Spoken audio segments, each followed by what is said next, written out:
Ladies and gentlemen, my friends, I want to thank the Carter Center and the George H.W. Bush Foundation for U.S. China Relations for hosting this event. It is my great pleasure to meet with you online. I wish to thank President Carter for his warm message. And also, I would like to express my thanks to Mr. Neil Bush for your very kind remarks. We will never forget that 42 years ago, President Carter and Mr. Deng Xiaoping made the historical decision of establishing diplomatic relations between China and the United States. Facing the difficulties in China-US relations after the Cold War, President George H.W. Bush stayed committed to engage and dialogue with China to increase mutual understanding and trust. Thanks to generations of Chinese and American leaders and the people, China-US relations have made remarkable progress. However, today, some of Americans' misunderstanding and misjudgment about China is building up. A fundamental one is to define America's relations with China as democracy versus authoritarianism, and to stoke up ideological confrontation, which has led to serious difficulties in China-US relations. Let me share with you my view here. So what is democracy? As a political system, the word democracy originated in ancient Greece. It means rule by the people, or sovereignty of the people. So a basic criterion of democracy should be whether the people have the right to govern their country, whether their needs are met, and whether they have a sense of fulfillment and happiness. At the center of democracy is people. President Lincoln defined democracy as of the people, by the people, for the people. Whatever political system a country chooses, its purpose is to select appropriate persons to govern the country and create a better life for the people. In ancient Greece, Plato believed that citizens need to receive various kinds of education at early ages. When they grew up, they would be evaluated to see if they are qualified to be politicians in the future. And those selected would be put to the bottom of society to get prepared for ruling the state. After a long time, the middle-aged candidates who had survived all the trials and the tribulations no longer engaged in empty talk, and they became determined and experienced. When they are ready, they would undertake governing positions, but they could only lead simple lives to prevent corruption. Is China a democracy? The idea of people first has been deep in the genes of the Chinese since ancient times. Dr. Henry Kissinger once told me, China is a communist and a Confucian country. Confucius, an ancient Chinese thinker who lived in the same time as ancient Greece, raised the idea that people are the foundation of a country. Mencius, a student of Confucius, said, to a state, the people are the most important thing. The state comes second. the ruler is the least important. An ancient Chinese ruler believed that the people are to the monarch what water is to boat, and he cautioned that as the water can carry the boat, it can also overturn the boat. 100 years ago, the Communist Party of China, or CPC, was established as a political party for the poor, and its founding mission is to pursue happiness for the people. With the slogans of anti-dictatorship, anti-autocracy, and anti-oppression, it enabled the people to become master of their own countries and win the people's hearts. As the governing party, it has remained faithful to its founding mission, people-centered, and serving the people wholeheartedly. What China has today is a whole process democracy. China's constitution prescribes that all power belongs to the people. The people have the right to election, and they can be broadly involved in national governance according to law. They exercise state powers through the National People's Congress and the local People's Congresses at different levels, equivalent to America's Congress and the state legislatures. Deputies to the People's Congresses at the county and the township levels are elected directly. Those above the county level are indirectly elected. People elect deputies who will politically represent them and elect leaders. Deputies maintain close contact with the people, and all major legislations and decisions are made through scientific and the democratic process and extensive consultations. China also has a unique political consultation system and corresponding institutions, which are important ways for the people to exercise democracy.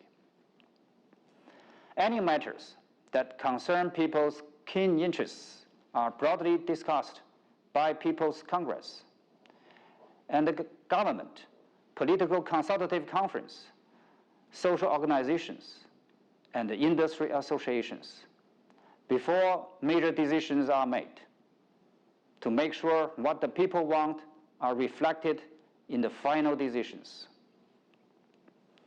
In China, government officials have many meetings to attend, and they do many field visits. Meetings are for discussing problems and exploring solutions, and the field visits are for getting first-hand knowledge of things on the ground. Decisions are made through discussions and debates, which are extensive and intensive, just like those on the Capitol Hill. Let me give you an example. The Civil Code is the first law of China with code in its name, and is regarded as an encyclopedia of social life. When drafting it, there had been 10 rounds of collection of public opinions, and over 1 million opinions were gathered from more than 420,000 people. Another example is the 5-year plans on economic and social development. When formulating the current 14th 5-year plan, there were also full public consultations. Over 1,000 suggestions were summarized from more than 1 million online posts, and 366 edits were made to the draft on the basis of them. After the deliberations by the national level People's Congress and the Political Consultation Conference, another 55 adjustments were made before the adoption of the plan. there are seldom fierce arguments or long-pending bills in people's congresses in China, because most of the problems and the conflicts of interests have been resolved and the suggestions accepted in consultations, which also make implementation of the policies easier. In China, talents were chosen based on their abilities and merits since ancient times. Another Chinese philosopher, who was a contemporary of Plato, once said, "Prime ministers must have served as local officials. Great generals must have risen from the ranks."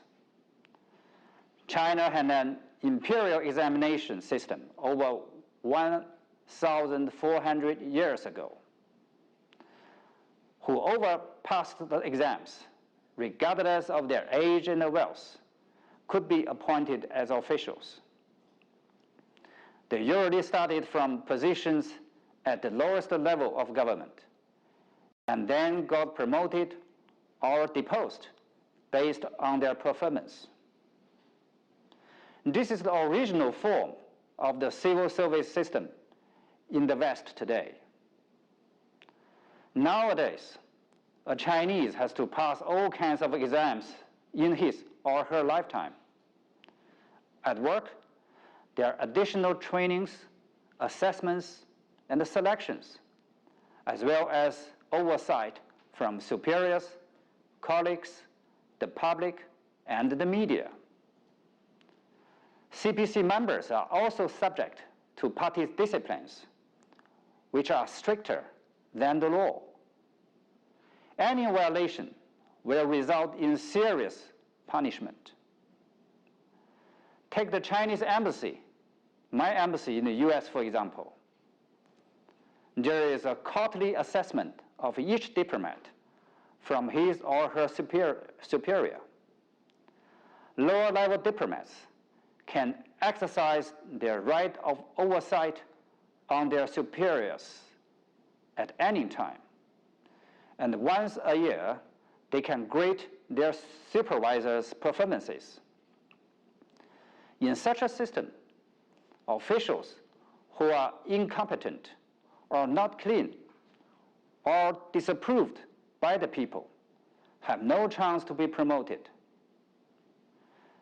The incumbent members of the Standing Committee of the Political Bureau of the CPC Central Committee, the top leadership of China, have all had long years of working experience from grassroots up to higher levels in different localities. President Xi Jinping became a peasant in a poor village in northwestern China at the age of 16. He was appointed party secretary of Shanghai, the biggest city in China, at 54. The decades in between saw him working on various posts and in different places, and the populations he served varied from several hundred to several hundred thousand, millions, and to tens of millions. As he rose through the ranks, he has got to know the people's kitchen table concerns. He deeply loves the people, cares about the people, and has become capable of managing complexities and getting things done for the people. At the same time, he's loved, trusted, and supported by the people. This is why you often find China's senior officials elected with an overwhelming majority of votes, or even unanimously. How to evaluate if a system is democratic? There are many political systems in the world. Whether a system is democratic depends on whether it can represent the overall interests of the people and whether the people are satisfied. Democracy is not for embellishment. It should deliver.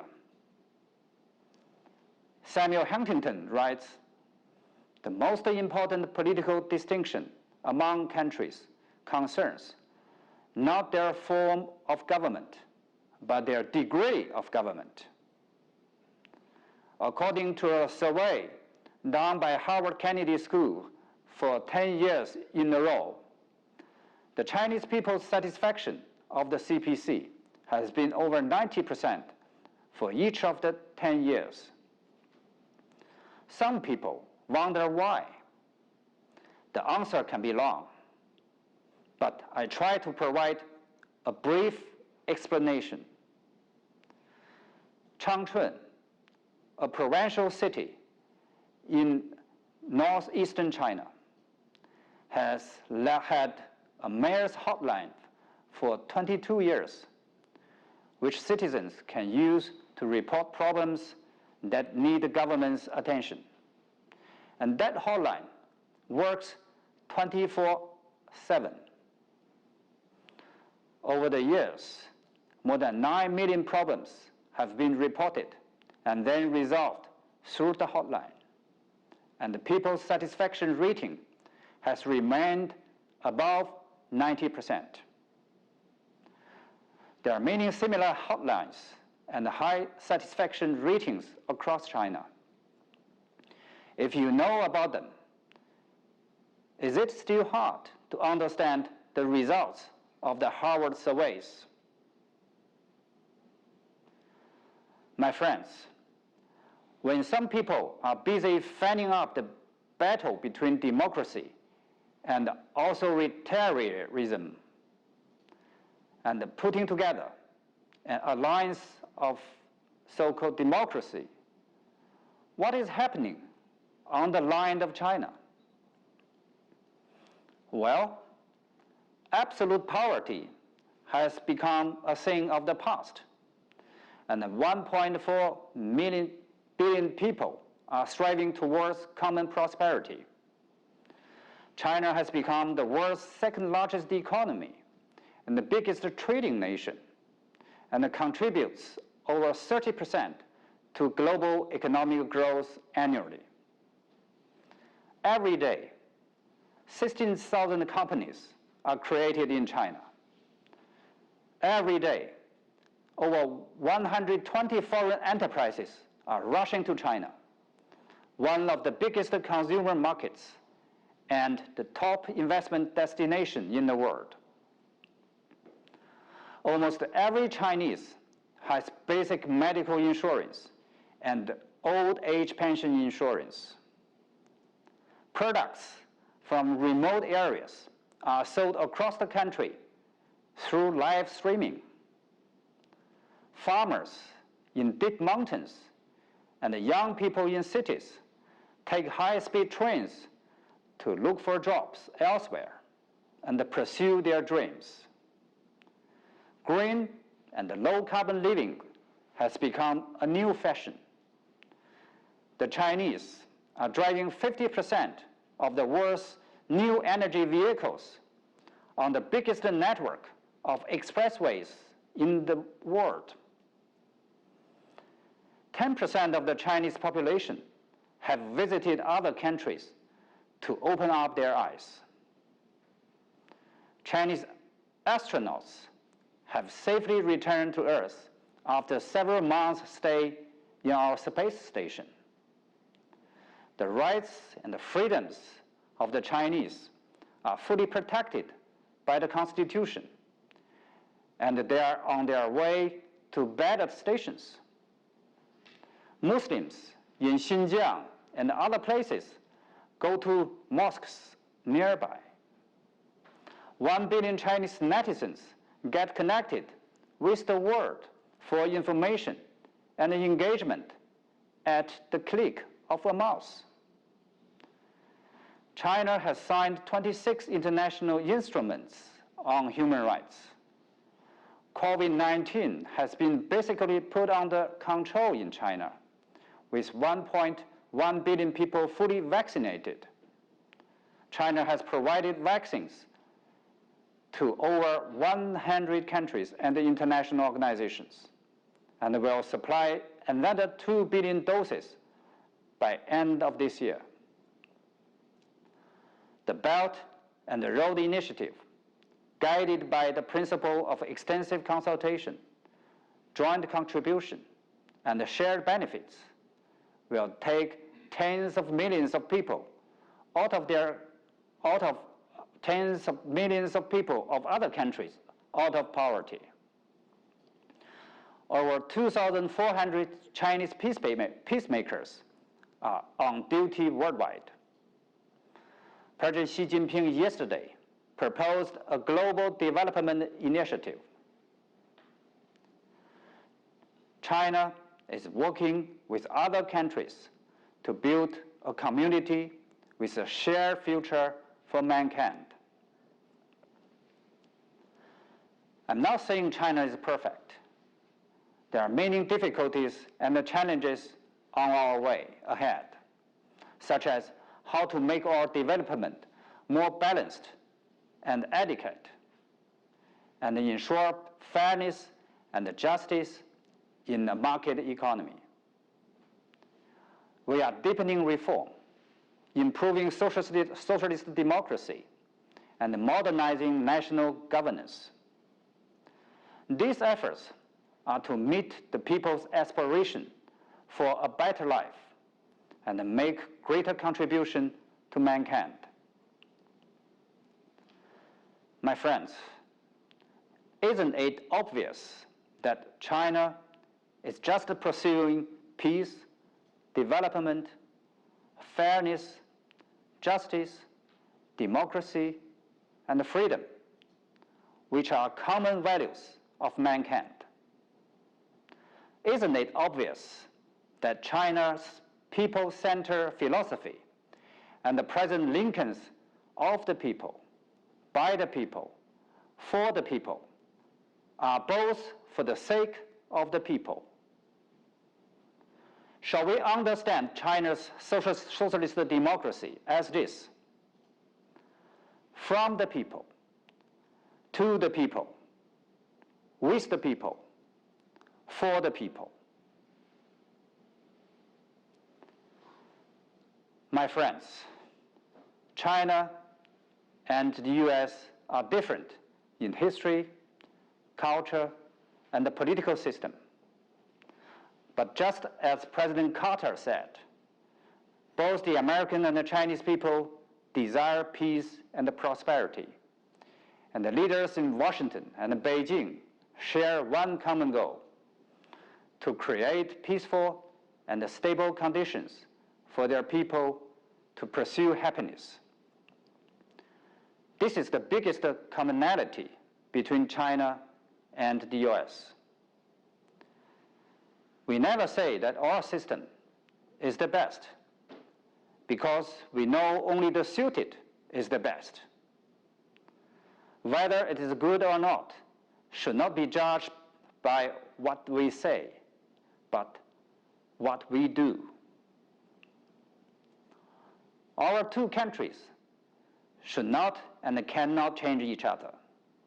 Instead, we should break ideological barriers, discard the zero-sum mentality, respect other countries, and accommodate each other without losing our own distinctions, so as to get along with each other in peace.